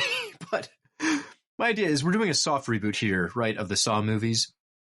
Sorry, I have to interrupt myself. Jigsaw loading this shotgun after we saw him pressing the goddamn key and them still pulling the trigger is one of those bitch, were you paying attention? Yeah. Moment. Like, he fucking told you the whole clue with innuendo, and you saw him put the fucking... come on! So I hate this trap. It's supposed to be the characters are dumb and short-sighted, and that's why they both end up dying. The idea of a reverse firing shotgun is genius. It's really it's fucking stupid. Brilliant. I love it so much. It works. It works as an idea, but it's frustrating. It's like, God damn it, you should know better. You're dumb characters. You deserve this. Also, I love how it does come, like, the entire film ends on a essentially Saw 1 room trap. And it's nice, too. Even the camera work is different than the original Saw, because they have time. They move around John. They kind of spin around him. It lets you get enveloped in his speech as he talks to them. They give him his due. There's a lot of respect paid to Tobin Bell, and I love that. I forgot the thing I was bitching about before, though. I had a thing. Is it about how we're an hour 10 into the movie and we're at the end? Like, it's weird. The movie... There's still 20 minutes left, but that trap's done. It's like the last Saw movie where the movie ends and then Hoffman just kind of does stuff for 15 minutes. Yeah. There needed to be one more trap in the actual, like, past game sequence to really pad this out to match. But I feel that strongly. The problem is, like, other than, like, Logan being revealed, the audience kind of just has everything now. Right. And already knows that traps, clearly understands that traps in the past. So now we're just waiting for these scenes to catch up with that fact. It's 20 minutes of that. You're waiting for the movie to catch up to you. And it's brutal. It's got to be the other way around. You're always, as the audience, supposed to be catching up to the movie. You got to... Fuck, that's why the Knives Out movies are so good, because it feels like I'm always a couple steps behind. But I remember what I was complaining about before, and it wasn't even a complaint. It's the idea, if there was Jigsaw 2, wouldn't it be fun if they set up Logan as a character who is literally a copycat of Jigsaw? Like, imagine Jigsaw 2 is him literally doing the traps from Saw 2.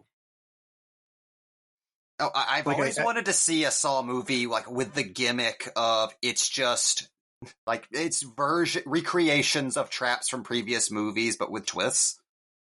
Well, my idea would be, so you do Saw 2 again. He sets it up the same exact fucking way, and then it goes completely different because he doesn't understand people the same way John Kramer does. So, like, he just sets the traps up and he gets the wrong people in the trap. And all the traps go fucking haywire and he has to intervene. So you end up with more of a collector energy than a Saw energy. Yeah. Anyways, it's too late. That's my pitch for Jigsaw 2, the movie that'll never happen. So, okay, so here's one of my problems with Logan. He is, if Riley from Buffy the Vampire Slayer went evil, and this bothers me, I'm sure the actor is a great human being. He is so goddamn miscast. Oh god, here's I don't know if you guys felt this. I kept referring to Logan as Adam, despite the fact that there's already an Adam in this franchise, because Matt Passmore just looks like a dude named Adam. Yeah. Or like a romantic comedy. Like, he has Kyle like energy. Adam from Buffy the Vampire Slayer. Like, I don't want to talk shit about the guy, but he just... Yeah, I don't think he's a good fit for this. I don't think they made a good character for him to inhibit. He has that Colin Ferguson like quality. He's born to be the lame dad on like a small town cop show or a sitcom. And I imagine that's part of the reason he was cast. He has an extremely unassuming energy, but watch that last scene and yeah, I could not imagine another movie with that performance being evil. Where he just seems like he's annoyed at the unfurling of his plan. Yeah, you didn't think I'd be Jigsaw, did you? Shows what you know. So here we go. It's our first trap, but it's set in like fairly, like you wouldn't even realize this is a flashback if you. It needs the stylistic touch we saw in the previous ones. This is a complaint I've also made about Evil Dead the remake. A great movie, and if you'd never seen Evil Dead, you'd be gaga over it. But if you're expecting an Evil Dead film, I think Fetty's version is too slick. Like, it just doesn't have the shittiness of the cinematography that we expected from Evil Dead 1. Which is weird. And this is my Evil problem Dead with Jigsaw. Rise. This is very smooth, and it's like, this feels wrong. There needs to be some weird, like, shaky head flashbacks to you, like, figuring all this shit out in a voiceover, and it's very stoic. It's its own thing. But it's also kind of a damned if you do, damned if you don't. Sure, sort I of understand thing. that as a problem. So it's hard, I think, when you're making it to know what the right choice is. Like, do you go in that direction? Do you hold back? Do you try to do something new? Because it could go either way. Yeah, the popularity fell off. It's been 7 years. We should try something new. And that makes perfect sense. But on the other hand, it's like, people came to your movies because there were certain aspects of it they really loved. And it's fascinating to watch this movie because you realize the filmmakers pick and choose which aspects they think the audience wants again, and they're not quite the ones that me personally, an audience, wants. That's funny. I think, ironically enough, the happy medium to what you're talking about is a movie like Evil Dead Rise, which has a lot of the slickness of Alvarez's Evil Dead, but there's a very grungy, slimy, like almost video nasty quality where you kind of feel like you're watching like a really expensive foreign horror movie that's going to go to a bunch of places that you're not expecting, like just from the look of it. Which Evil Dead Rise, I love aping demons too. Yes. So that's the main thing. I got out of that movie. My first thought was, I just saw a Demons 3. I didn't see an Evil Dead like 5. But I wasn't mad about that. Like, it really worked. I just felt like, oh, they lied to me. They said this was Evil Dead and it's demons. Yeah, I think there is a way to blend those two, like have the sleekness and the grime at the same time. Yeah. It's just finding the right director that can find that sweet spot.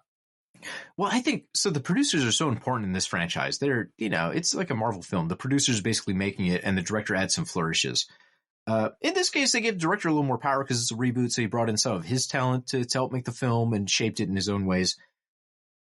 But boy, it's got to be tough. What side do you go on? Are you more slavish to the original?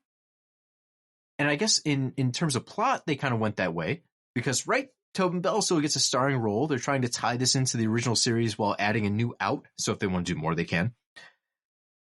But on the filmmaking side, they've decided to abandon the originals. We don't have the color palette. We don't have the filming style. We don't have the editing style.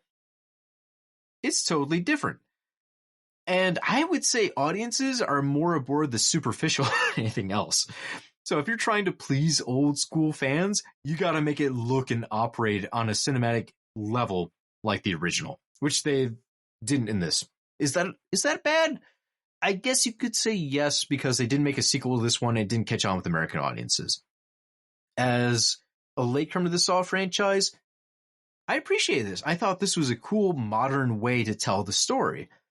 But when you watch the other Saws, it clearly doesn't fit in and makes this one feel like it's ancillary. Like you could cut this off and it wouldn't matter, which a lot of fans have done. Also, this is a big jump here, introducing the idea of kind of sci-fi weapons. This is the Saw goes to space moment of the Saw franchise. As I wrote in my notes, it took Hellraiser only 4 movies to involve lasers. Saw lasted till 8. Yeah. And they seeded this, right? Because earlier in the movie, in the coroner's office, they have a moment where someone's using a laser cut to open up a body. So it's not out of the blue. They did their homework. It's a Chekhov's gun. But it still feels so out of place for how rudimentary the rest of the Saw films have treated their traps. Again, I'm sure that's an intentional decision to set this as a separate entry or a new mile marker for the Saw films. Do you accept that as a fan is a different question, but from a filmmaking perspective, I understand why they went that route. Well, here's what frustrates me about the flashback twist, which is the sleek spaceship design of the first room is in keeping with everything we see from Logan later. So the idea of Logan's traps in particular having a signature style of being super sleek and metallic and kind of the opposite of like the iron, grungy, almost steampunk shit we saw from John and Hoffman. That's really cool. That original room just being Jigsaw's first room kind of fucks that. it doesn't make a lot of sense because that was Jigsaw's idea. Another thing I want to throw out feeling here, like an escalation where, like, if you saw that entirely as Logan's signature, maybe it would be a little more viable. Of everything related to him is sleek and scientific. So him, using hijacked medical equipment, I buy that. Sure. This scene, though, right here, this gets me going both ways. I'm frustrated and also appreciative of it. I like there's the theatricality of Logan faking his own death to make this guy confess to his sins. But his whole setup is he sent his friend to go contact the cops to come back to show that this guy is setting up all the saw traps. But he's going to be dead. Like, he's dead. Like, a guy got him in a saw trap. He's going to be covered in fake blood? Unless he has a sink he can wash his face off of quick and a place to burn his blood-soaked shirt. I mean, I like to think if he put all of this other stuff together, he put a change of clothes in a drawer somewhere. But it also is very silly, like, well, he should have just made the trap so no matter what button the guy hit, Halloran was the first one to go.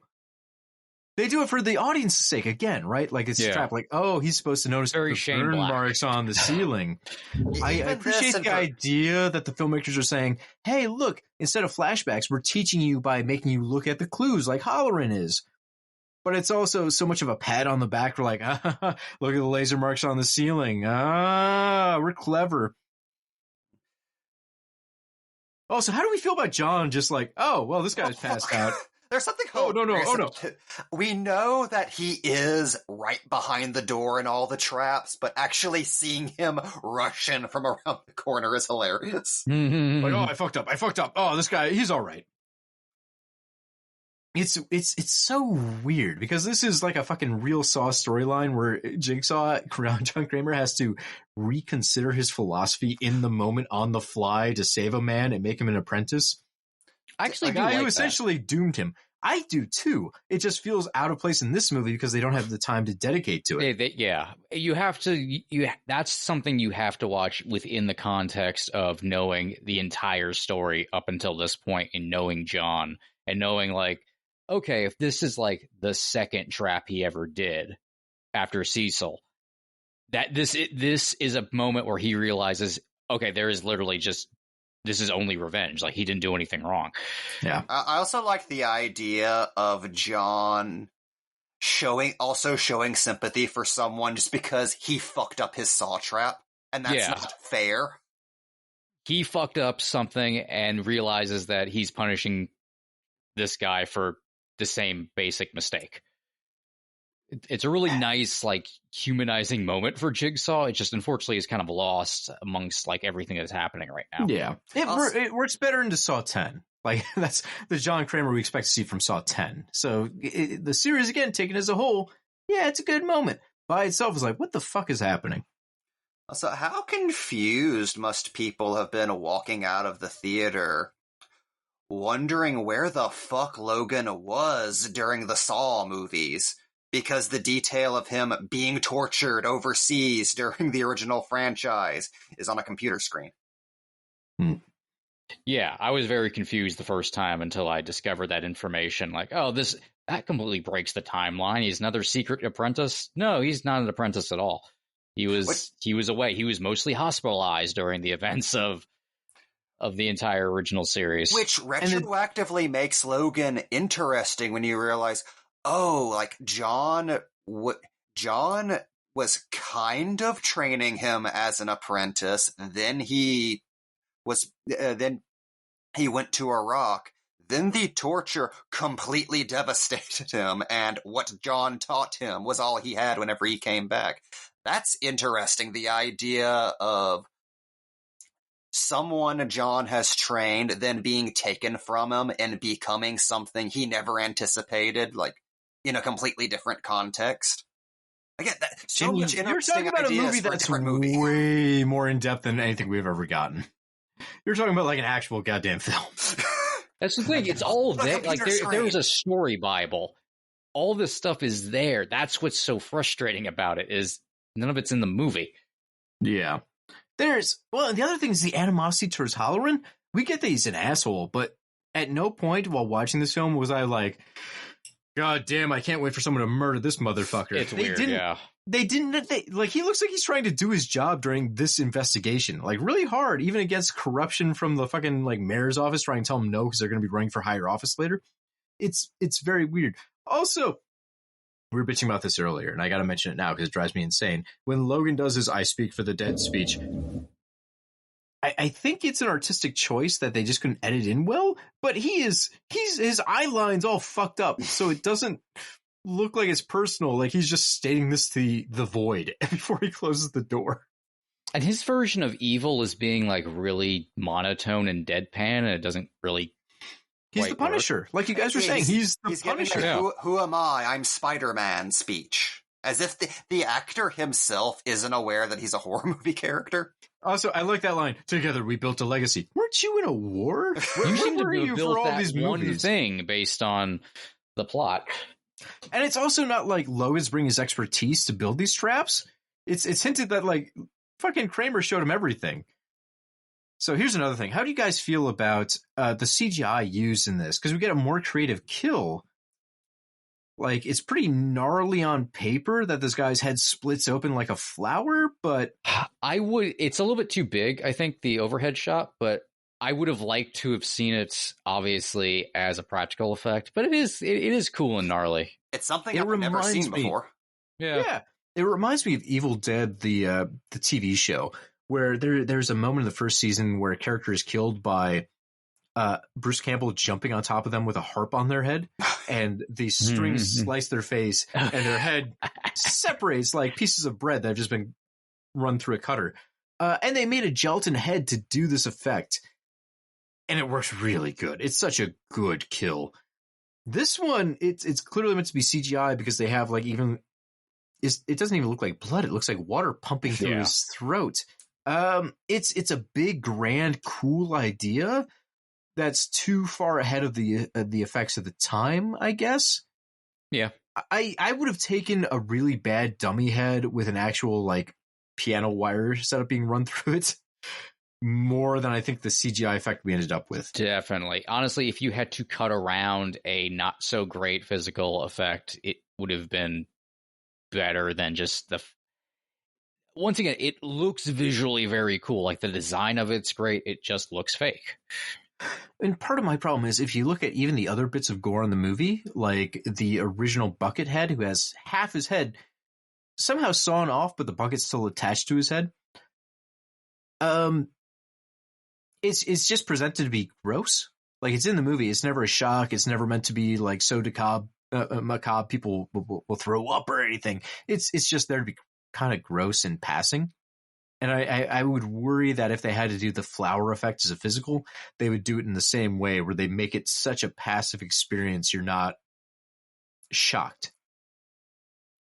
It's possible, yeah. I do want to say I love Buckethead's design. I want that puppet so bad. Buckethead is a fun idea. I really like that. As a trap, the idea that everyone's a mystery to everyone else, you have this bucket on top of you and all you can see are your eyes is very yallow. Yeah. Whatever you want to say it as. That's cool. Visually cool and Saw appropriate. They really nailed it on the head for that first trap. Plus, like I said before, I think it's interesting that they introduce a trap where it's that easy to get out of. You're overthinking it if you like saw off an arm. You just have to be like, hey man, I'll take my little bit of pain and get my paper cut. No, there's again, I've been very critical of this, maybe more so than any of the other commentaries. But I would rank this clearly in the middle of the pack of Saw films. It comes down to how much you want this to be Saw and how much you want this to be a functional movie. I think this is, a C- movie, and I think it's maybe a D Saw. That's unfair. I'd say probably a C movie, like a C thriller, because there's some weird plot holes, but it all holds together in the moment pretty well. And like a D Saw. I don't know where I'd place it because on the one hand, decent movie. I can't really say like I walk away like not getting a Saw movie, but even the movies, the sequels that are technically worse than this have a manic energy that I enjoy. They're serving a purpose. They're all connected to the previous Saws, and they lead to the next Saw. So if you watch something like Saw 5, you're like, yeah, this sucked, but it's not one episode. You gotta see the whole series for this to work. It's comparing the 90s Super Mario movie to the recent Super Mario movie, where, yeah, the Illumination one's better, but it's kind of factory perfect. Yes, that gets down to it. Do you want to watch something that's well made but not inspired? Or do you want to watch something that's honestly kind of shitty, but you're not going to see anything else like it because it's made by clearly faulty human hands? And I'm torn by that too, because I like this movie quite a bit, despite how I talk about it. It's fun. Like I'm not going to say it's not fun. The traps part is great. Like there's plenty of like really so good better than a lot of the other Saw movies do their Saws. It's better than 7. Yeah. I will say, I do give this movie a lot of credit. One thing I think it does deserve credit for, it is significantly less mean-spirited than most Saw sequels, and some of that comes from the more like moralizing tone. But it is nice to see a Saw movie that's not, especially after 7, that's not obsessed with tormenting the innocent. Even if that is ostensibly what, like, at least Hoffman's thing was supposed to be. And it feels like, we've talked shit about the producers for a while now, to the point where I'm sure they're listening and they're sending strongly worded letters to our addresses. It feels like they've learned from some of our complaints, because Saw 7, one of the big complaints, right, was the misogyny inherent in it and killing Jill twice and making her character pretty much useless and just kind of a tool for Hoffman to exploit for audience's benefit. This movie has a sexist character that we're supposed to not like, who gets his comeuppance at the end because he's such a sexist she won't listen to him. No. So it almost feels like they're listening to us on some of the issues you bring up, like, hey man, that's a little fucked. Is that just you, or is that the movies? And they went, no, we're not that bad. We understand that, like, these characters are assholes. Here's a movie that really presents sexism in, like, a back burner fashion, but it's there. Yeah, honestly, the worst thing I could say about this script, and unfortunately this is just a society problem, which is, please stop demonizing new mothers who have mental health issues. Postpartum depression is some real shit. Yeah, that's a weird one for John to be like, I have no understanding. I didn't talk to her on the side. I just abducted her and put her into a trap after she was real nice to me for multiple months. It's like, that's I was having a hell of a time and you were the only thing that kept me alive. Anyways, here's the trap I put you in. I think you killed your baby. Fuck you. It's a weird head twist, but John is also not supposed to be perfect. So he's a serial killer. I do appreciate how dark they went with it. Like I like when movies don't hold back in regards to that stuff and at least like go for it. That's the problem, that this isn't tied closer to the rest of the Saw franchise, because if it was, you would definitely revert back to the idea that someone killing their newborn is the worst thing in the world to John Kramer. John Kramer, who lost his baby and caused him to become a serial killer on a scale that would be the whole point of the film. Yeah, right. That's such a big deal, but it's underplayed so much in this one. You kind of scratch your head going, hey, why didn't Jigsaw put his nephew's killer into the last trap? Why did he design it this way? And I get frustrated about that, because from a legacy standpoint, it makes sense. From a reboot watcher's point of mind, it doesn't make sense. And I was a reboot watcher. I watched this, again, first time in theaters, scratch my head going, yeah, I kind of get it, but this is weird. I wouldn't have wrote it this way. I don't know. It's weird. That's a good way to really sum up the entire film. I don't know. It's Prime weird. Video just ended, and it has the tags as horror, suspense, strange, and terrifying. Nothing is more strange and terrifying than Logan. Strange is the third one they have, and it's not even linked. Like, you can click on suspense, and it'll take you to suspense movies, or horror, and it'll take you to horror movies. There's not a Amazon Prime strange category of movies. They just listed it that way. So someone doing admin that day was having a good time. Strange, terrifying. It's weird, Jerry. Don't worry about it. I don't know. I criticize Saw the Jigsaw a lot because it was a chance to make a clean break from the franchise and set up something new, where we got a new Saw every year for 7 years. And it didn't happen. It's not a bad movie. It's just really frustrating. It's not a bad movie. It's the wrong movie. That's it. They were making a Saw that's a 7. And audiences didn't go for it. It was the wrong time. It didn't fit right. It's weird. It is strange. They could have... This is the power of hindsight, right? Because watching it now after 2 more Saw movies and seeing what did and did not work, you have strong opinions about what they should have done. They didn't know at the time. 7 years had passed. They didn't know if anyone would go see a Saw movie at the time this came out. And they kind of went middle of the road on the idea of a remake. They didn't totally remake it because it had only been 7 years, so it's still tied into the original, probably too closely. They sacrificed some of the fidelity of their own movie to put some of those throwbacks in with Tobin Bell. And in the end, they ended up with a movie that didn't please either side. If you think Saw fans are more powerful than general audiences, you were bummed out this one didn't look and operate like the Saws you expected. If you're a new audience member coming in, general audience, you look at this one, what the fuck is this? I have to actually know some of the other shit? And this seems weird. Some of this doesn't connect. I think they fix this later on, right? Spiral, they take the idea of we're going totally separate. We're just going to make a new movie. And Saw 10, they went back to the original formula.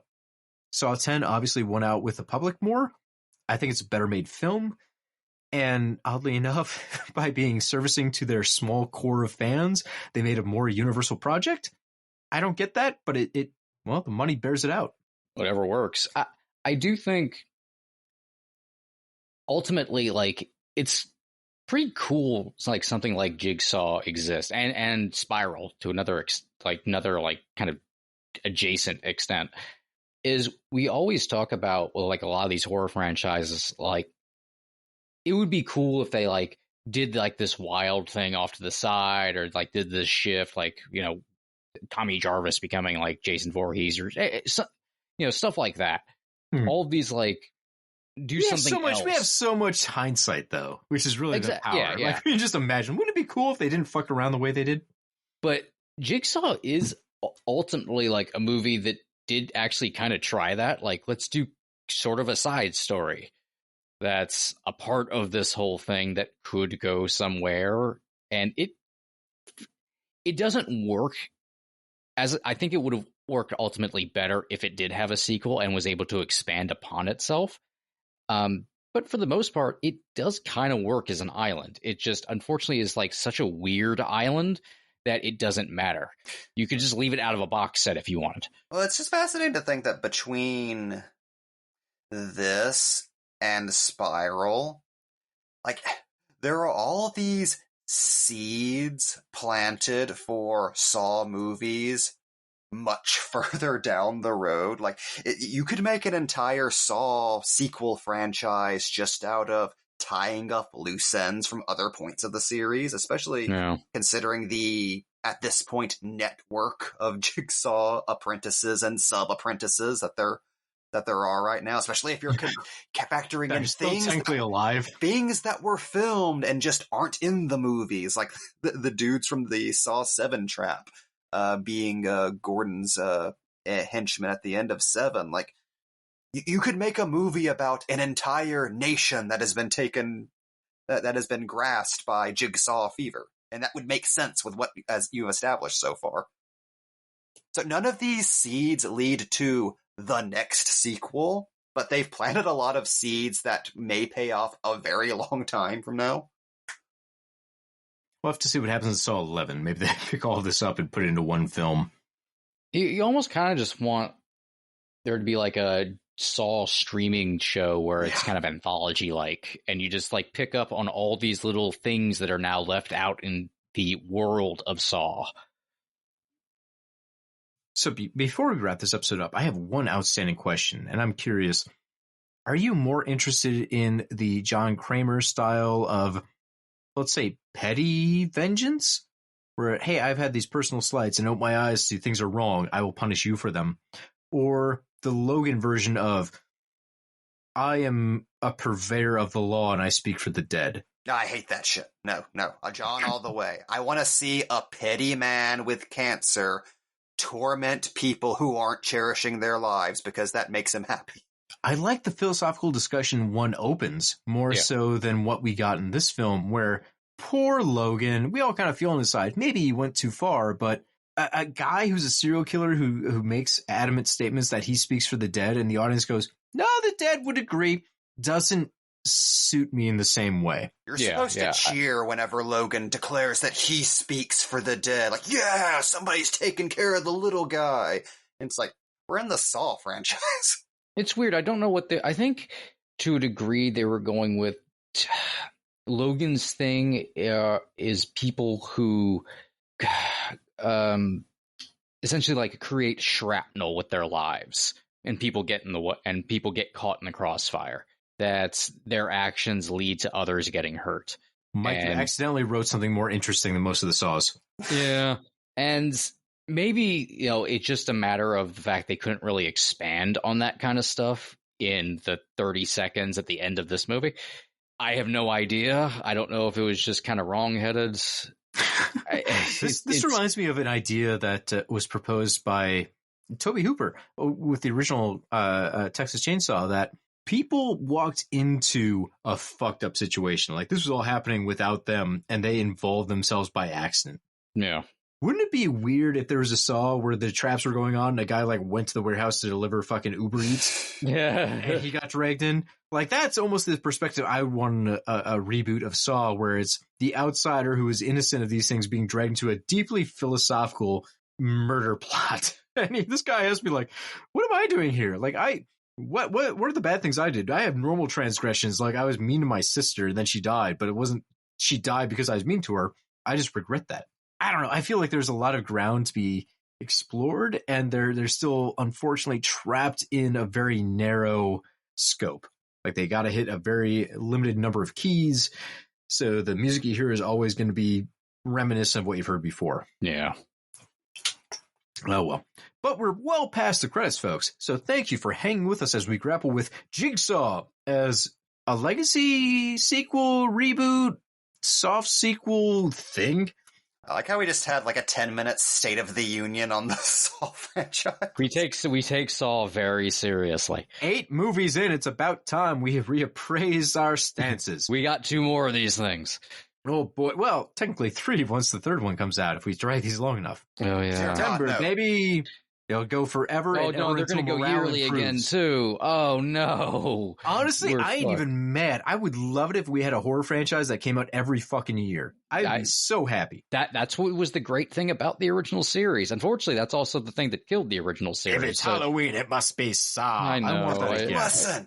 It mustn't always be Saw, Lionsgate. It must, Jamie, it must! That's where, like, continue, like, the Book of Saw thing, and then, like, a mainline Saw.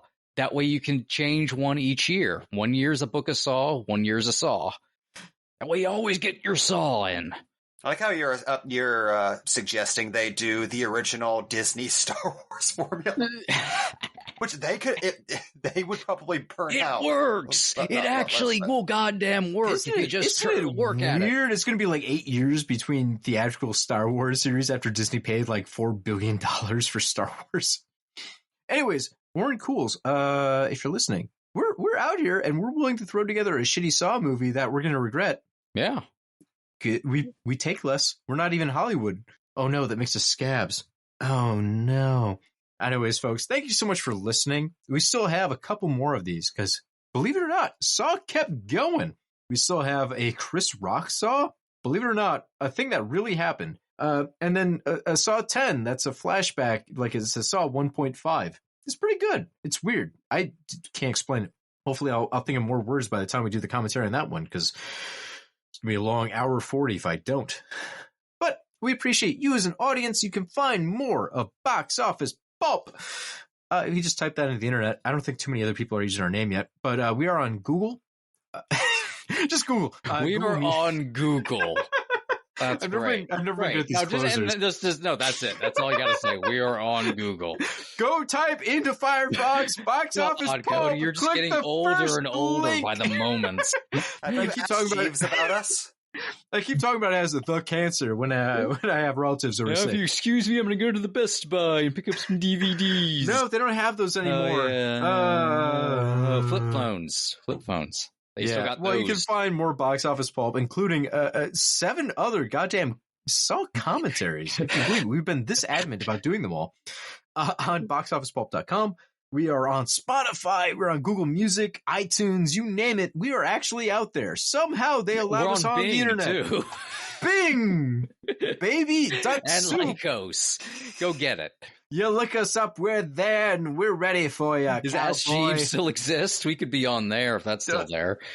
I assumed yes, but now I'm scared that part of my childhood got ripped off like a Band-Aid. It's just it's ask.com now. I looked up 12 years ago. Jamie's right. There's ask.com. What's your question? They got rid of Jeeves in like 2008. Gross. Bring back LimeWire. We're also on LimeWire. Yeah, you can pirate us. We don't care. We don't make money. Actually, I think that's true. I don't think a single one of us have made a cent off of this podcast after like 11 years of doing it. Nope, never. One day, I want it to pay for a pizza. That's all I want. Podcast pizza. If you want to send a pizza, cost us money, but not our decision. If you want to send a pizza to Mike Napier, Mike, give him your Venmo. Just send it to my PayPal. Be great. I have a Cash App. Well, this episode's gone too long. Thank you so much. This is 2 hours of bullshit, and I can't express how happy I am that you've listened to all of this. Thank you. Have a good night. Get the hell out of here. You get more out of life when you go out to a movie.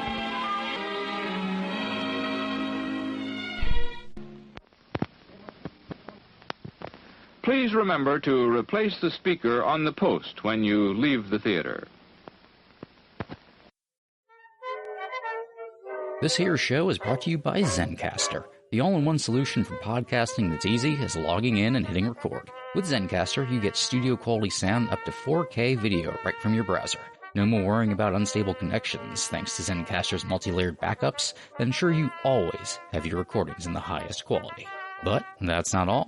Zencastr's post-production process makes you sound like a pro.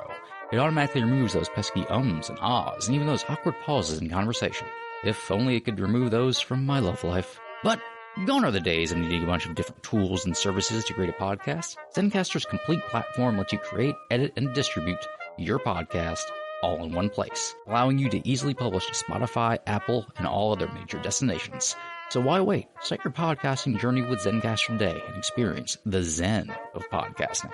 Go to zencastr.com/pricing and use my code BOXOFFICEPULP, and you'll get 30% off your first month of any Zencastr paid plan.